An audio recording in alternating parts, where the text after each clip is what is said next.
Alors toi, si tu pouvais choisir un joueur avec qui tu pourrais faire un tournoi, quel serait ton vœu le plus cher?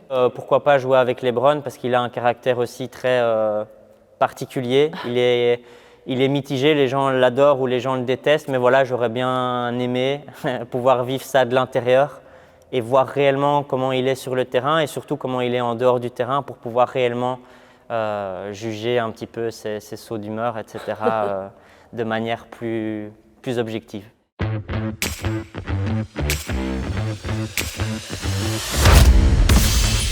Salut à toutes et à tous, soyez les bienvenus pour cette séquence interview proposée par actupaddle.com en collaboration avec Je C'était Podcast. Alors quel invité de marque autre pouvions-nous inviter que Clément Gaines pour cette première? Salut Clément. Bonjour à tous, merci pour l'invitation déjà. Alors, faut-il encore vous le présenter? Clément Gaines, ancien joueur de tennis professionnel, qui a été 245e joueur mondial, mais qui a dû mettre fin à sa carrière professionnelle à cause de pépins physiques. Il a réussi brillamment sa reconversion dans le paddle et a progressé très rapidement. Et donc aujourd'hui, eh bien, il est notre meilleur représentant en Belgique, 3 fois champion de Belgique. Et puis, tu as été surtout le premier joueur de l'histoire du paddle belge à rentrer dans le top 100 mondial. Donc aujourd'hui, tu progresses également encore sur le circuit international avec 6 titres FIP. Oui, c'est ça, 6 titres FIP depuis. Bon, les catégories de tournois ont un peu changé, mais depuis que j'ai commencé à jouer le circuit international, c'est 6 titres à l'étranger. Ouais. Alors, est-ce qu'on peut dire aujourd'hui, Clément, que tu es à ton pic? Est-ce que tu joues aujourd'hui le meilleur paddle de ta carrière? Déjà, merci pour la belle présentation, c'est gentil. Je dirais que oui, aujourd'hui, je suis plus ou moins à mon meilleur niveau. Après, j'ai encore l'envie et je crois vraiment que je peux encore progresser et encore monter. Je crois que 2025, ça a été ma meilleure année. C'est là que j'ai atteint mon meilleur classement, 82e du coup au cours de l'année. Je ne sais plus trop quand, mais plus ou moins l'été, je crois. Voilà, aujourd'hui j'ai 30 ans, donc c'est sûr que je ne suis plus non plus tout jeune pour un sportif, on va dire, mais physiquement je me sens bien. Je crois que j'ai encore un peu de marge de progression parce qu'au final, ça fait que 5-6 ans que je joue au paddle, là où mes adversaires jouent peut-être depuis 20-25 ans, ça dépend contre qui. Donc je pense que je peux encore progresser dans les 2-3 prochaines années. Et après, voilà, je ne me fixe pas de limite, on verra bien jusqu'où ça me mène. Et comment est-ce que tu progresses justement, ici ces 3-4 dernières années où tu as évolué sur le circuit, comment est-ce que tu arrives à progresser? C'est en regardant les autres jouer? C'est en perdant des matchs? Ouais, au départ, quand j'ai commencé le paddle, j'ai beaucoup progressé en regardant les matchs parce que voilà, je me suis peu entraîné, comme je travaille encore un petit peu sur le côté aussi, etc. Voilà, je n'ai pas l'occasion de m'entraîner réellement comme un joueur pro, même si je joue beaucoup et que je m'entraîne quand même. Donc j'ai beaucoup progressé en regardant. Aujourd'hui, c'est plus des petits détails forcément qui font la différence. J'ai la chance de temps en temps d'être coaché en match par des coachs de joueurs professionnels depuis des années. Donc j'en sais rien, j'ai eu une fois Pablo Aimar, j'ai eu une fois Mati Diaz, j'ai eu une fois Pablo Crossetti. Parce que voilà, parfois je joue avec des partenaires différents qui eux sont dans une académie en Espagne. Et donc ils ont leur propre coach et parfois on peut bénéficier de ce coach-là pendant les tournois. Donc voilà, eux de temps en temps m'amènent certains conseils que j'ai peut-être pas eu l'occasion d'entendre en Belgique. Après voilà, à moi de réussir à le mettre en place, c'est toujours le plus difficile. Évidemment, avoir les infos, voilà, c'est pas trop compliqué, mais après pour les réaliser, c'est un petit peu plus compliqué. Donc voilà, je progresse encore sur certains détails. Et puis après, comme je l'ai dit tout à l'heure aussi, rien que par le nombre d'heures de jeu à mon actif, au final, j'en ai beaucoup moins que les autres et donc je pense que rien qu'en jouant, je peux encore progresser par le nombre d'heures passées sur le terrain. Quoi. Tu dis qu'en 2025, tu as passé un cap, justement. À quel niveau paddleistique, j'ai envie de dire? Ouais. Est-ce que tu as l'impression que tu as franchi ce cap? J'ai l'impression que j'ai surtout progressé en défense. En tout cas, c'est ce que mes partenaires me disaient aussi. J'ai toujours été plus à l'aise en attaque, à la volée, au smash, etc. En défense, ça a toujours été un peu plus compliqué. Souvent, j'essayais de sortir de défense un petit peu en essayant de faire un lob parallèle, de venir avancer pour que la balle retourne sur mon partenaire et pour moi, pas trop devoir jouer de derrière. Mais ça a ses limites aussi d'un point de vue tactique, ce n'est pas toujours possible. Donc voilà, j'ai réussi à progresser un petit peu avec mes vitres. Maintenant, j'ai l'impression que je peux attendre un petit peu plus de derrière. Je me sens plus à l'aise, donc on peut construire un petit peu plus de points. Ça nous laisse plus d'options tactiques de derrière. Donc voilà, j'ai surtout progressé en défense. dans ma régularité et dans mes options de jeu aussi de défense, où avant, voilà, j'avais surtout, on va dire, une option tactique et c'était un petit peu tout ce que je faisais et voilà, je ne le faisais pas si mal, mais j'étais un peu limité. Aujourd'hui, j'ai un peu plus d'options et donc ça nous permet d'aborder les matchs avec plusieurs possibilités, quoi. Comment on travaille ces vitres, comme tu dis, c'est bêtement du panier, de la rapidité, tu mets quelqu'un en face de toi qui a d'excellentes vibos et tu travailles ça ou bien ça se travaille comment? Il y a plusieurs façons différentes, forcément. Oui, ça peut être simplement à l'entraînement de se dire voilà, là, l'autre joue fort et moi, j'essaie de jouer un maximum avec mes vitres. J'essaie de varier un petit peu les vitesses quand je suis en défense. J'essaie de temps en temps de jouer une balle en bas, une balle en haut, de temps en temps faire une chiquita. J'essaie de travailler différentes sorties de défense différentes. Ça peut être aussi en match, de se dire voilà, ce match-ci, on est peut-être un petit peu plus fort que les autres, on va essayer de sortir de défense de cette manière-là, ce qui n'est peut-être pas notre manière la plus naturelle de sortir de défense. Mais aujourd'hui, on va faire ça quand même, comme ça, je vais pouvoir travailler ça et essayer d'avoir plus d'options par la suite. Voilà, moi, c'est quelque chose, j'ai toujours beaucoup lobé parallèle. Maintenant, j'essaie de lober un petit peu plus croisé. C'est moins naturel au départ, mais j'essaye de le faire de plus en plus parce que ça crée des options et des situations tactiques un petit peu plus nouvelles, on va dire. Et donc voilà, mais au début, il faut se forcer, il faut le répéter, il faut passer beaucoup de temps sur le terrain. Après, il n'y a pas de secret, il faut jouer. Ouais, et tu parlais tout à l'heure de coach espagnol qui avait pu t'accompagner. Tu n'as jamais envisagé d'aller t'entraîner un petit peu dans ces pays-là pour évoluer encore plus rapidement? Ouais, si, forcément, ça m'a traversé l'esprit. Je l'ai fait quelques semaines, surtout au départ. Quand j'ai commencé à jouer avec Maxime Deloyer, on a été 10 jours s'entraîner chez Juanma Rodriguez, un autre coach que j'ai eu l'occasion d'avoir qui est top. Après, comme tu l'as dit au départ, j'ai joué au tennis dans le passé, j'ai fait une carrière au tennis et j'avais plus envie de me consacrer à 200% à mon sport. J'avais aussi envie d'avoir des activités professionnelles sur le côté, que ce soit pour me développer personnellement d'un point de vue intellectuel et aussi d'un point de vue financier. Et donc voilà, le fait d'aller s'entraîner en Espagne, ça me bloque aussi un petit peu dans mes activités professionnelles. Donc j'ai pas trop le temps aujourd'hui de me dire je vais 2 semaines en Espagne et je m'entraîne tous les jours. Et j'ai plus trop cette envie-là non plus. Je l'ai fait pendant longtemps. J'ai commencé à voyager au final, au tennis, on commence tôt, à 11-12 ans. On va pas très loin, on va en France, mais à partir des moins de 14, on va déjà partout en Europe. Donc voilà, aujourd'hui j'ai 30 ans, donc ça fait déjà 17 ans finalement que je voyage beaucoup. Et j'aime toujours ça, j'ai toujours envie de voyager, mais j'ai plus envie de me dire en fait je suis la moitié de l'année en Espagne à m'entraîner et l'autre moitié de l'année je voyage et donc en fait je vois jamais ma famille, mes amis, mes proches. C'était plus l'objectif aujourd'hui. Donc aujourd'hui, on peut dire que tu es semi-pro, quoi. Ouais, voilà. Après, c'est toujours la définition de pro. Ça dépend un petit peu. Est-ce que la définition de pro, c'est quelqu'un qui se consacre 100% à son sport ou est-ce que c'est parce que financièrement il en vit ou est-ce que c'est parce qu'il est bien classé?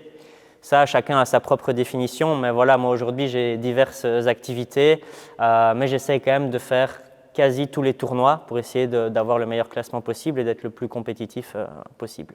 Ouais, c'est quand même impressionnant. C'est juste au talent, quoi. Finalement, si tu avais commencé directement par le paddle, tu serais peut-être… Ouais, probablement que j'aurais pu progresser sur certaines choses plus tôt. Après, ça m'enlève peut-être aussi un peu de pression de me dire que je ne suis pas consacré. Parce qu'au tennis, c'est ce que j'avais aussi. Quand tu fais que ça, forcément, tu as une pression un petit peu plus importante qui s'installe parce que financièrement, il faut que tu s'en sortes et parce que tu n'as pas trop de plan B.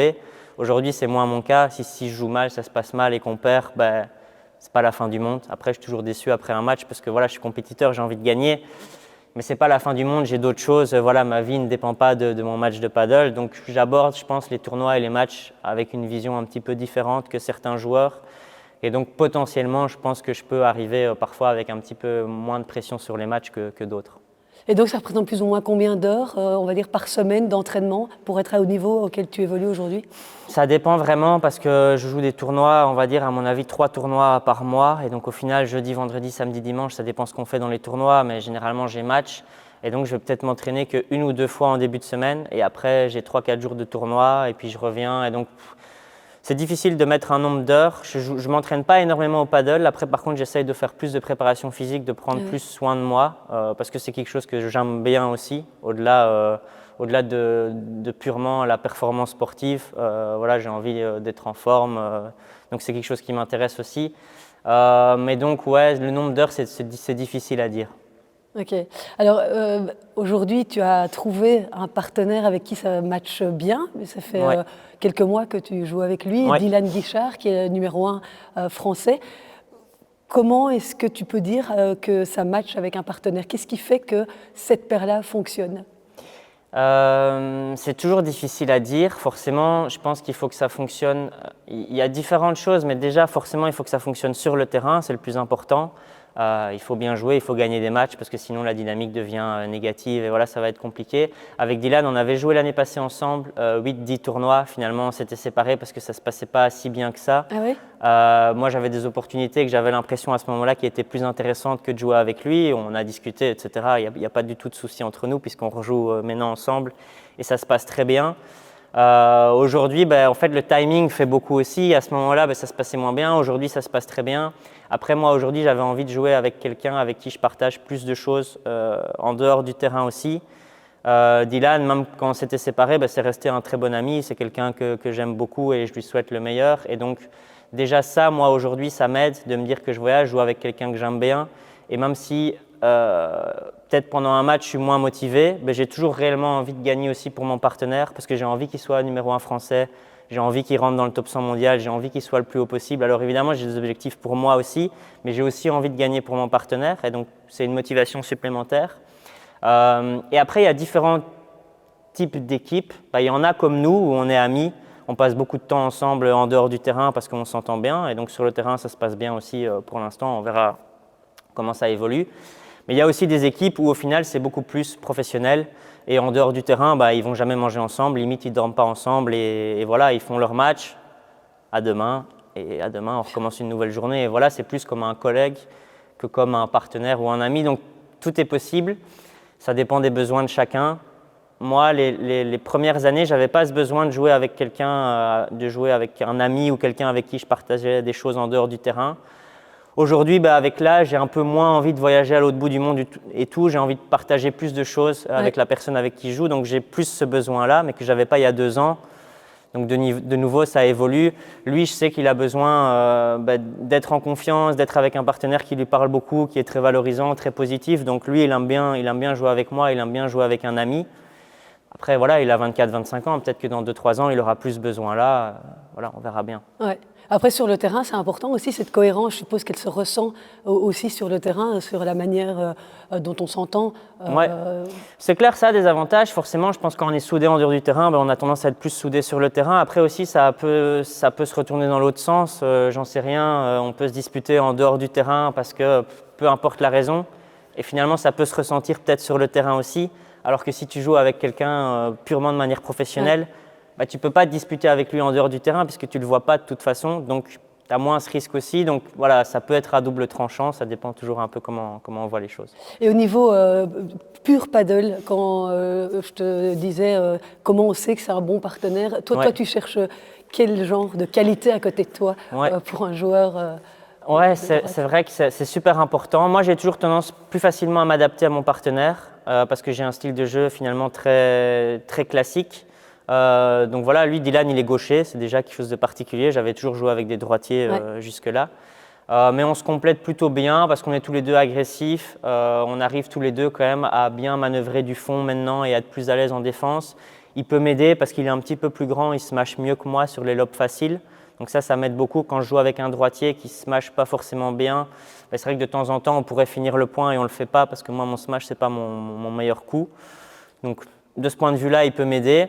Après, comme je l'ai dit, moi j'ai joué avec tout type de joueurs. J'ai joué avec des droitiers qui smashent très très bien, comme Tom Alec. J'ai joué avec des droitiers comme Nacho Moragues qui lui smash quasi pas. Ça se passait bien aussi. J'ai joué avec des gauchers, avec Dylan, avec Benjamin Tison, où c'est encore différent puisqu'il faut s'entendre sur les balles au milieu, puisque tout le monde est avec son coup droit, on va dire. Donc voilà, moi j'arrive plus ou moins à m'adapter. Il y en a qui arrivent moins à s'adapter et qui cherchent un style de jeu vraiment très défini. Moi, ce n'est pas le cas, mais voilà. Et jusqu'où tu as l'impression que vous pouvez aller? Est-ce que là tu te mets un objectif avec lui ou bien tu es toujours dans un objectif pour toi et à un moment donné, si tu vois que ça ne matche pas, tu rechangeras probablement ou qu'est-ce que tu t'es fixé comme objectif pour toi tout seul ou en équipe? Ouais, moi j'ai pas d'objectif vraiment de classement ou de performance définie. Aujourd'hui, mon objectif c'est simplement d'essayer de profiter un maximum de l'instant présent, des tournois, d'être content d'être là, de jouer, de pouvoir faire du sport et au final les résultats vont suivre. J'ai eu l'objectif de rentrer dans le top 100 où c'était vraiment une barre symbolique et donc là c'était vraiment un objectif en soi. Aujourd'hui j'ai moins d'objectifs de classement. Dylan il est à son meilleur classement, là il doit être 103e, 104e, donc lui il a clairement l'objectif de rentrer dans le top 100. Ouais. Donc voilà, ça c'est un objectif qu'on a ensemble puisqu'au final moi j'y suis déjà donc c'est plus vraiment un objectif mais je sais que lui ça lui tient à cœur donc ça me ferait plaisir qu'on puisse rentrer ensemble et d'être la personne avec qui il rentre dans le top 100, bah forcément c'est toujours chouette. Après, non, sinon on a plus des objectifs d'un point de vue mental. On a de temps en temps tendance à pas réussir à être à 200% et être des tueurs et à réussir à finir le match quand on mène. On a tendance à s'endormir parfois un petit peu. On a tendance à mal commencer les matchs aussi. Donc on a plus des objectifs comme ça que des objectifs réellement purement de points et de classement, quoi. Est-ce que le padel est aussi mentalement difficile que le tennis, à ton sens? Oui et non, c'est complètement différent dans le sens, j'ai l'impression que enfin c'est contradictoire ce que je vais dire, mais le tennis est plus difficile parce que tu es tout seul, tu dois trouver les solutions toi-même. Le match peut parfois durer plus longtemps ou en tout cas moi j'ai la sensation qu'il peut être parfois un petit peu plus physique. Après au paddle, ben, on va dire ouais c'est plus facile, tu as quelqu'un sur qui tu peux t'appuyer et tout. Oui et non, parce que ça peut être aussi quelque chose de difficile de devoir gérer son partenaire, parce que son partenaire, il ne s'est pas toujours levé du bon pied le matin, il n'est pas toujours de bonne humeur, il ne joue pas toujours à son meilleur niveau comme soi, hein, c'est chacun, c'est pareil pour les deux.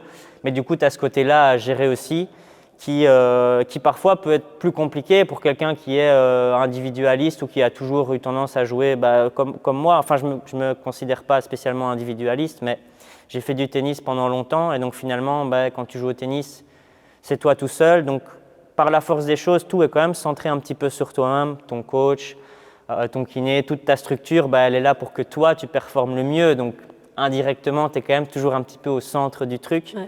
Et là, au paddle, c'est différent, tu es à deux. On n'est pas dans un sport d'équipe où tu es non plus 15, 20 comme au foot, mais voilà, tu es quand même à deux, donc l'équilibre est quand même différent à trouver. Ça peut être difficile pour certains. Mais voilà, moi au final, j'ai l'impression que ça me convient peut-être mieux parce que je peux partager plus de choses. Et je dirais que peut-être quand j'étais plus jeune, j'avais moins ce besoin de partager et de profiter de certaines choses. Aujourd'hui, plus. Donc voilà. Alors, tu t'apprêtes à participer à ton 4e Brussels Premier Paddle, qui est quand même une date hyper importante dans ton calendrier, jouer à la maison. L'année passée, je me souviens, tu étais quand même fort déçu de ce qui s'était passé parce que la paire en face de toi était peut-être jouable et tu étais passé un peu à côté justement pour cette raison-là. Dans quel état d'esprit tu arrives là maintenant avec Dylan ?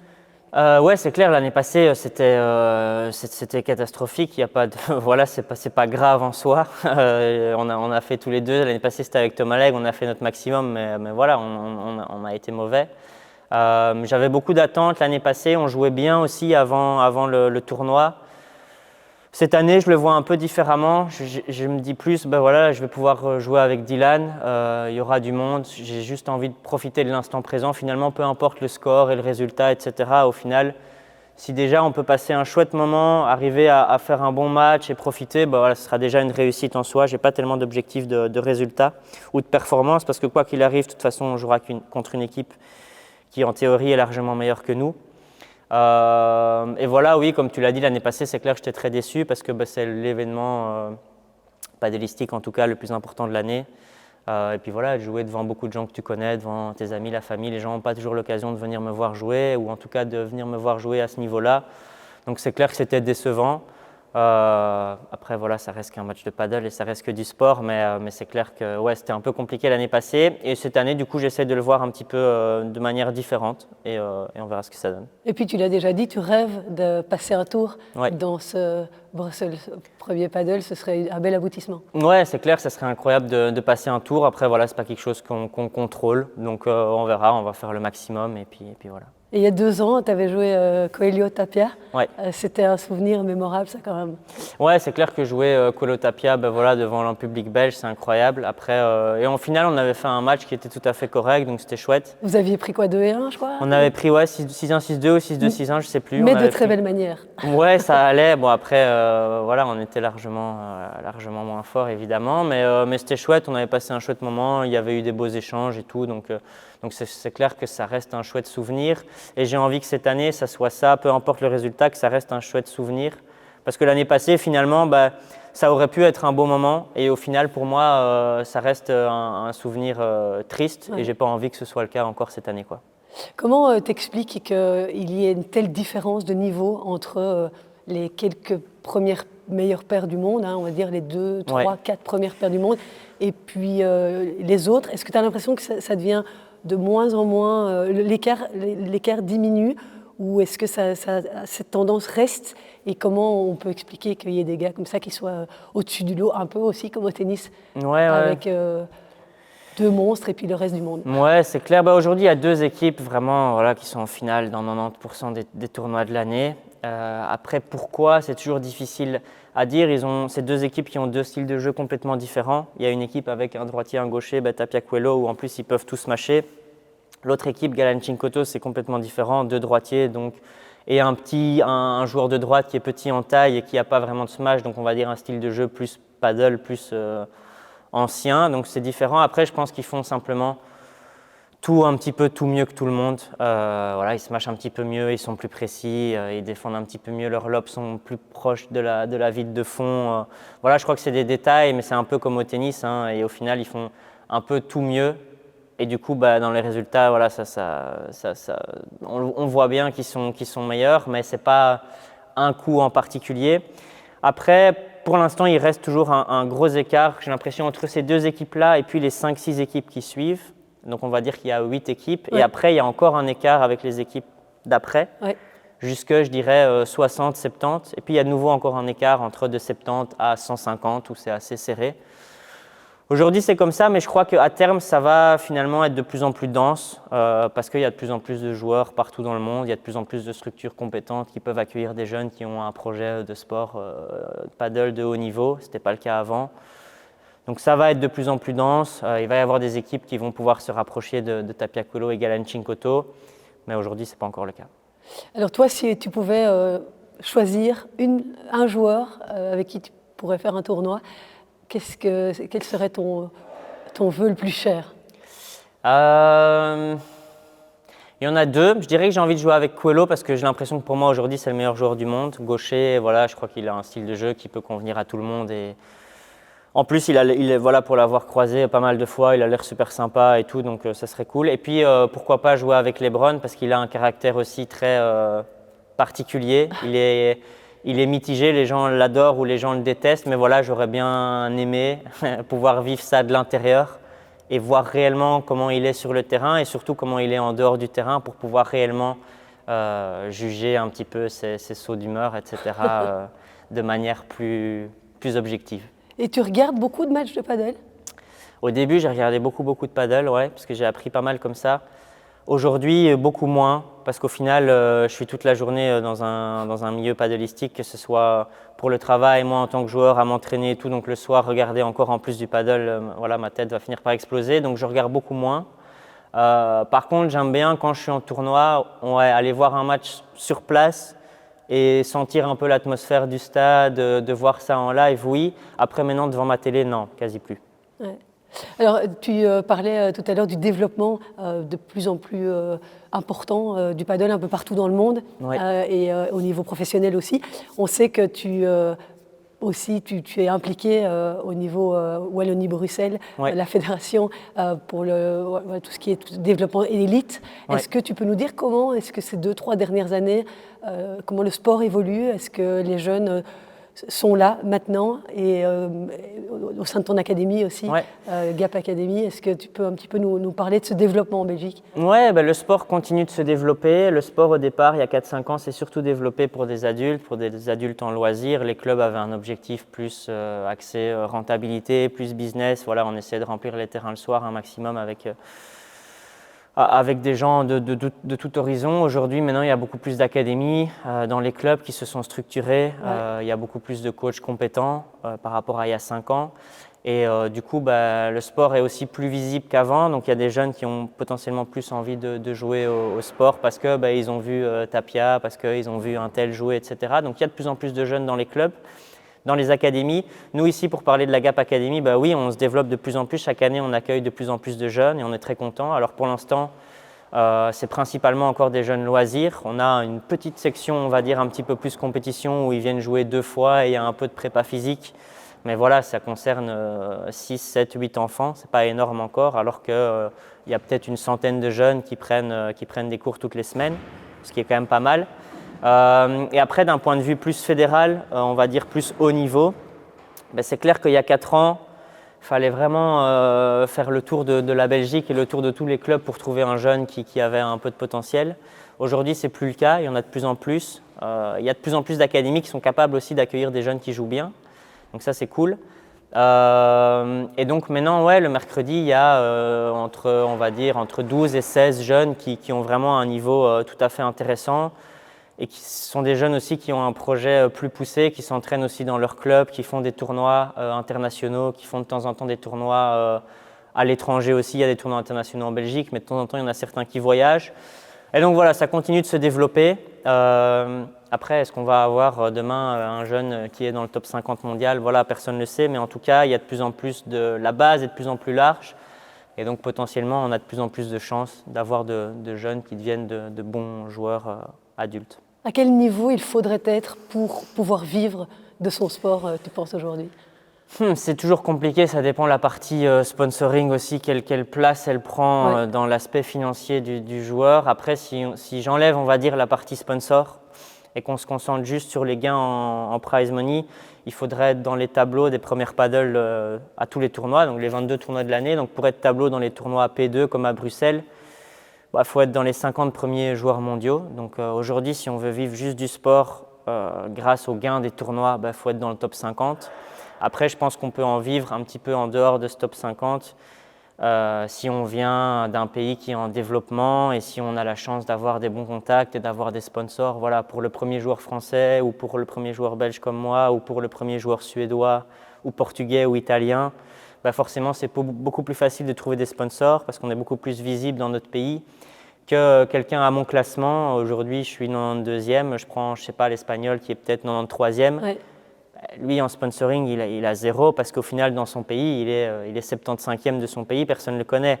Alors qu'au final, il serait n'importe quelle autre nationalité, il serait super connu dans son pays. Donc voilà, la nationalité. Bon, on a le désavantage qu'il y a moins de joueurs pour s'entraîner, il y a moins de coachs, etc. Mais on a l'avantage qu'on est un petit peu plus visible. Donc pour trouver des sponsors, c'est plus facile. Est-ce que tu as l'impression qu'on va pouvoir arriver à la hauteur des Espagnols d'ici 10, 15, 20 ans? 10, 15, 20 ans, je crois que c'est encore tôt, malheureusement. J'aimerais bien dire que dans 5 ans, voilà, on sera au top du top, mais d'un point de vue réaliste, ce n'est pas le cas. Je crois que ce sera 20 ans, je pense que c'est le minimum. Je crois qu'il faut 2, voire 3 générations. Il faut vraiment élargir la base avant de pouvoir avoir assez de jeunes qui soient compétitifs pour en avoir 2, 3 qui soient au top, tout en sachant qu'on reste un petit pays et que forcément la base ne sera jamais aussi large que la base française ou italienne ou espagnole ou autre. Donc voilà, ça va être compliqué quand on voit, j'en sais rien, on peut prendre d'autres sports, le tennis parce que c'est un sport que je connais bien. Oui, parce que là on s'est plutôt bien débrouillé. Là on se débrouille bien, on a 3 joueurs dans le top 100. Après le tennis c'est un sport qui est développé en Belgique depuis des années et au final ça reste difficile. Et ça reste, c'est pas un miracle, mais ça reste quelque chose d'exceptionnel d'avoir des joueurs dans le top 100 et les gens l'oublient parfois. Et donc au paddle, je crois qu'on va aussi arriver à quelque chose comme ça, où ça sera quelque chose d'exceptionnel d'avoir un joueur dans le top 100, parce que je pense que pour les générations qui arrivent, ce sera beaucoup plus difficile d'être dans le top 100 que pour moi. Il y avait beaucoup moins de concurrence aujourd'hui, il y a beaucoup moins de concurrence que ce qu'il y aura dans 10-15 ans, donc ça va être de plus en plus difficile. Tu sens ça que le niveau progresse depuis que toi tu es arrivé sur le circuit professionnel il y a 3-4 ans? Ouais, le niveau augmente, c'est beaucoup plus dense. On sent qu'il y a des pays qui se structurent, qui se développent. En Suède, il y a beaucoup plus de joueurs. En France, il y a beaucoup plus de joueurs. En Italie, au Portugal, ça commence à se développer aussi en Asie. Donc oui, il y a beaucoup plus de concurrence. Après, aujourd'hui, ça reste encore honnêtement réellement accessible parce que ça reste un sport qui est réellement développé dans 10-12 pays de manière professionnelle. Je veux dire, il y a du paddle loisir quasi partout dans le monde, mais pas encore du paddle compétitif, on va dire. Mais je pense que dans 10-15 ans, ça va encore être beaucoup, beaucoup plus compliqué. Et là, moi, déjà, je le sens aujourd'hui, quand je faisais les qualifs d'un petit tournoi FIP, il n'y avait quasi personne. Et même il y a 3 ans, il n'y avait même pas de qualif parce qu'il n'y avait pas assez d'inscrits. Aujourd'hui, le week-end passé, j'étais aux Pays-Bas. C'était un tableau qualif où il y avait 40 équipes. Il y a 3 ans, il y avait 0 équipe dans ce tableau qualif-là. Aujourd'hui, il y en a 40. Alors les 40 ne jouent pas tous super bien au paddle, mais ça n'empêche qu'il y a beaucoup plus de monde et donc forcément le niveau a augmenté. Ouais. Alors pour terminer cette interview, qu'est-ce qu'on peut te souhaiter, Clément, en 2026 pour la fin de l'année? Qu'est-ce que tu aimerais bien réaliser? Moi, j'aimerais bien continuer à pouvoir forcément être en forme physiquement, être à 100%. Donc voilà, déjà pas de pépins de santé, pas de pépins physiques. Continuer de réussir à prendre du plaisir en jouant, c'est mon objectif principal. Et puis voilà, essayer de temps en temps de faire un gros résultat sur un tournoi Première Paddle. C'est le but, de battre des bonnes équipes. C'est pour ça qu'on joue, d'essayer de jouer sur des beaux terrains et de battre des grosses équipes devant du monde. Donc voilà, c'est un petit peu ça. Tu te vois encore jouer pendant combien de temps? Difficile à dire, j'ai pas vraiment de date limite. On verra un petit peu comment ça évolue en fonction de mon classement, de mon envie de jouer, de ma forme. Voilà, je ne me fixe pas vraiment de date. Pour l'instant, tout va bien. Cette année, l'année prochaine, d'office, c'est sûr. Après, on verra bien comment ça évolue. Mais écoute, c'était un vrai plaisir, Clément, de discuter avec toi. Merci beaucoup. Merci à toi, plaisir partagé. Et on se retrouve très prochainement sur les cours. On suivra tout ça de très près. Ça marche, merci. Merci beaucoup à vous d'avoir été à l'écoute, au rendez-vous et à la prochaine.